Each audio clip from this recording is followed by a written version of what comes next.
Jeremiah Campbell here with Brickworks Property Restoration. Today we're going to talk about heat shields. A chimney heat shield is a relining application. It is a patented system that's going to reline and fill all the gaps and cracks inside of the venting system of your chimney. When you have a certified CSIA chimney sweep in your house, they're going to point out that code states that you have to have one continuous flow.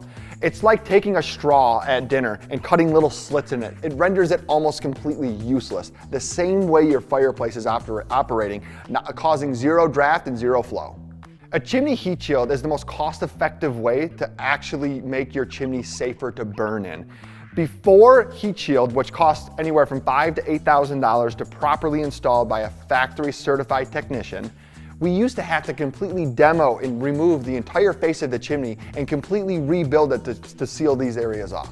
Now, what would you rather do? Spend $20,000 rebuilding the chimney or $5,000 to $8,000 to make your chimney function properly?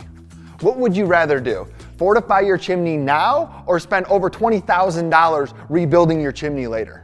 So if you're noticing a smoky smell in certain areas of your house, if you're noticing black smoke or residue on your ceiling, if you're noticing that your fireplace isn't properly functioning, or your chimney sweep told you that there's gaps and cracks, give us a call today at 586-868-3234.